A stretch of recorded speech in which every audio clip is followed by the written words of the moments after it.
Hello there and a very warm welcome to another edition of Channels Beam. I am Victor Matthias. Now, Nigeria's tech industry seems to be the cynosure of global tech eyes as it has played host to CEOs of the most used social media apps, that's Google, Facebook, and Twitter, and also one of the leading e-commerce sites in the world, Alibaba.com. So today on the program, we will examine why the attractive parts of the sector and what these visits portends for the tech ecosystem.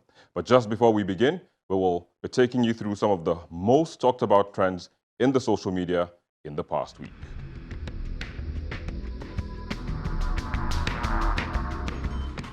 A bill introduced by the Senate that aims to regulate the use of social media in the country sparked outrage despite the sponsor insisting that it was proposed to curb the spread of fake news on the internet. The Protection from Internet Falsehood and Manipulations Bill 2019, sponsored by Mohammed Sani Musa, was one of the 11 bills read for the first time. A similar anti-social media bill introduced by the previous Senate sparked outrage across the country and was later withdrawn.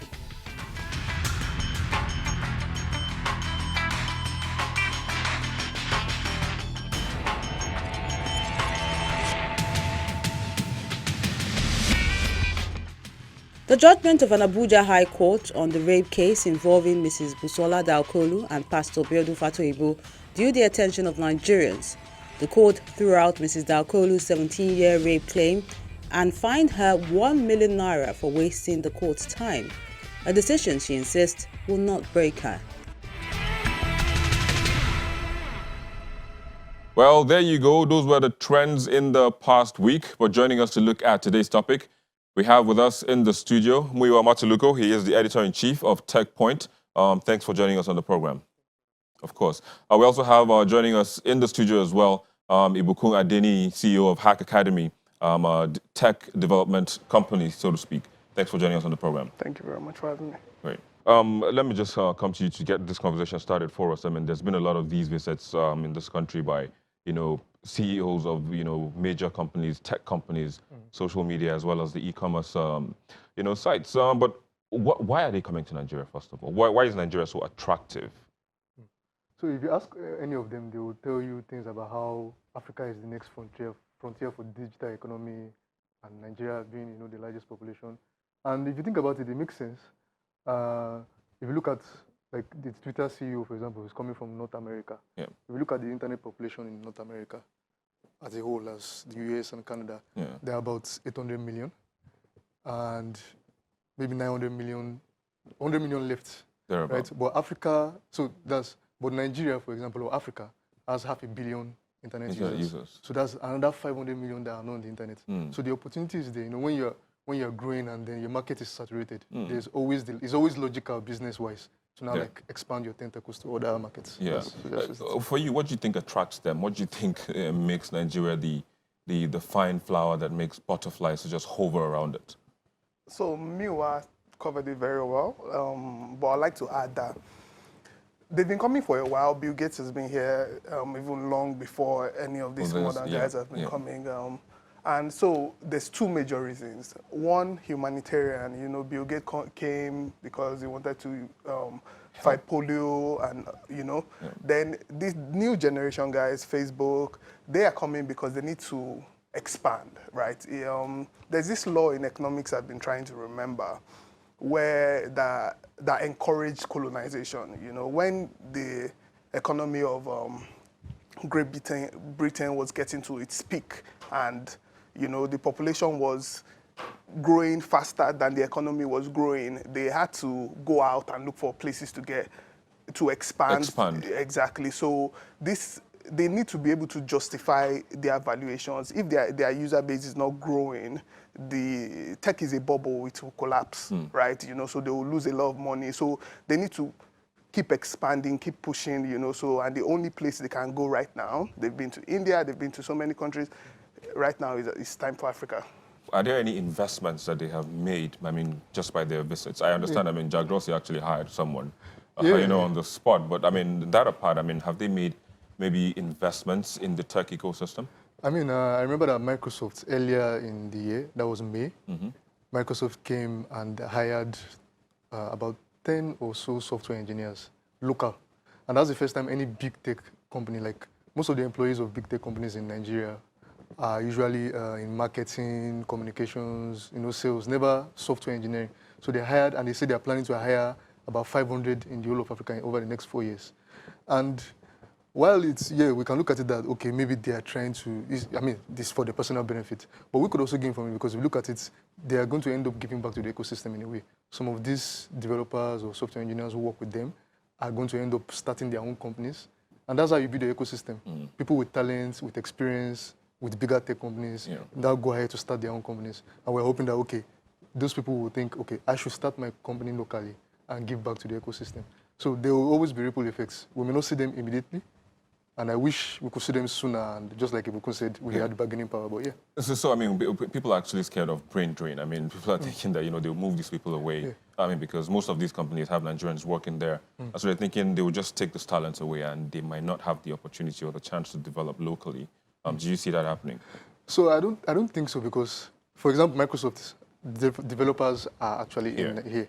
Same thing with Twitter. I was there when the guy who got the job from Twitter, was offered the job. And Jack Dorsey himself said that they are planning to decentralize their workforce to Africa. And that means that they're going to be having these people employed remotely in the country. So, because it makes sense for them.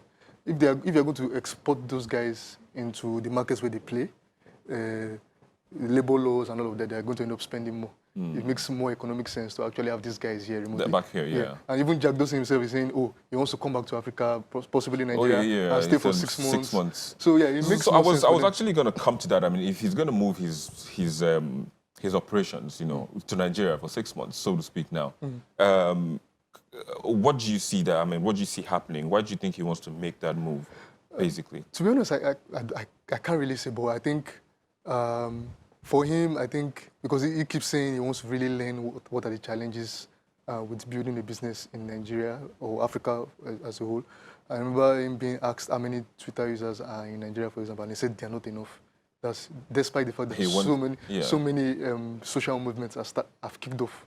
NSAS, all of them. So I think he just I don't know. We will never know whether he will really keep to his promise. Yeah, but you talked about us having, that's getting what we want, or getting what we deserve, so to speak, now from these big players. So if we are to sit on a table now with them, what should we be demanding for?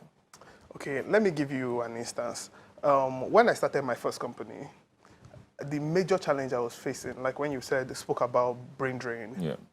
Anytime I work with a developer for a couple of months, 2 months, 3 months, he gains some experience, he will always get a better job and leave, right? So this was the challenge. So what I did to be able to fight that was I made sure that I could train faster than they could leave. So I decided to start a school, right? So for us to get what we need, right, we have to identify what they want, right? The advantage we have in tech in Nigeria over the West right now is human resource.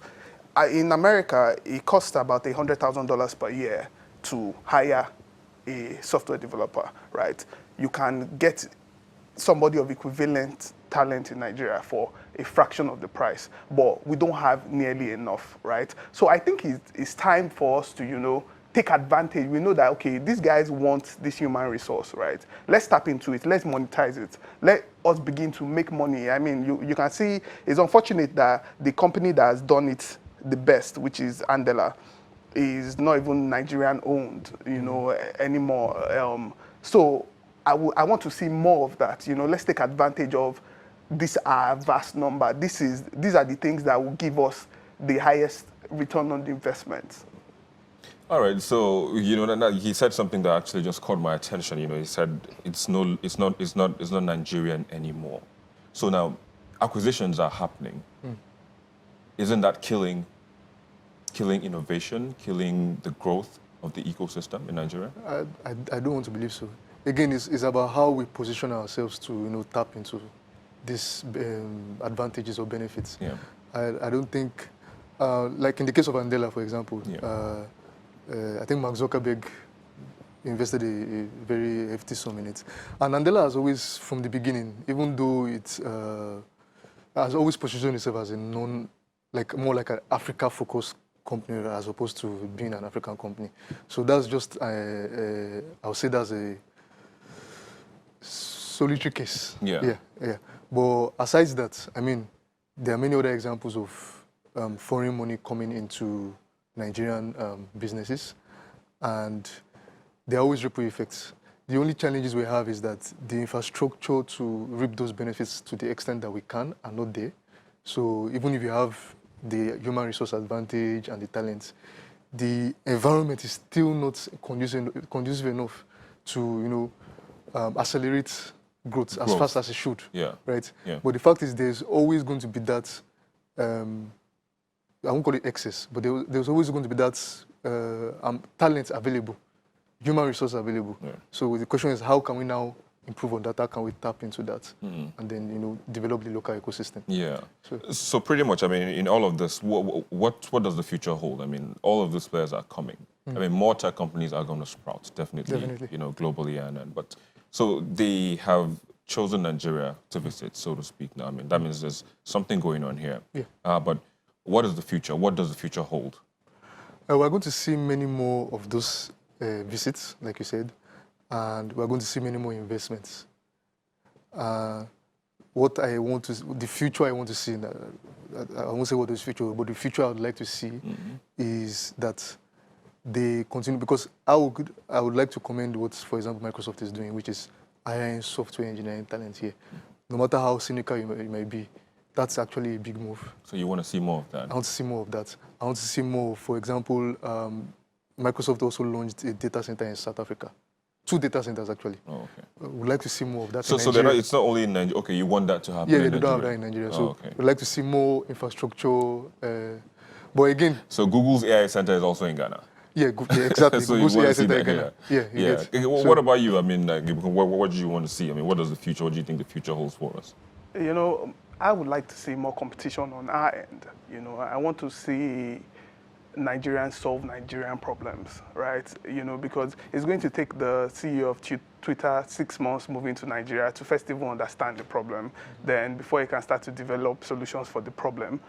So I would like to see Nigerian entrepreneurs solve these problems. Nigerian entrepreneurs challenge these companies, even in the media space, in whatever solution that they are offering, because I know that we have unique problems in Nigeria, and we don't have I would like to say, infrastructural deficits. That's weird to say, because in America, for instance, when you talk about like the power sector, they already have massive infrastructure in nuclear and so many other. But right now, as solar is the cheapest form, solar is the cheapest way to generate power right now.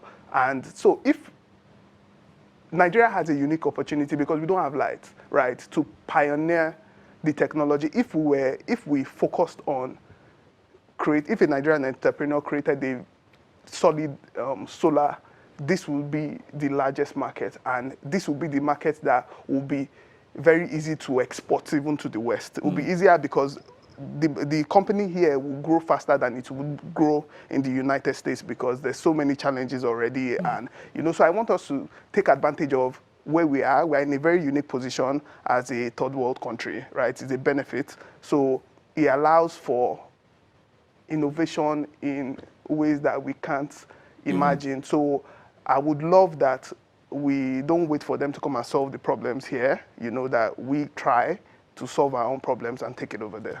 Well, I really can't wait for all of that to happen. I mean, it's just too much. Like you said, there are so many possibilities that we can't even, possibilities and opportunities that we can't even imagine. And hopefully that we will, gather all those bits and pieces, put them together and, make Nigeria blow, globally. Basically globally. But then I have to say thank you for coming on the program and sharing your thoughts. Muyiwa Matuluko, Editor-in-Chief of TechPoint, as well as Ibukun Adeni, CEO of Hack Academy. Thanks for coming on the program. We'll take a quick break and we'll be back with another perspective. Please stay with us.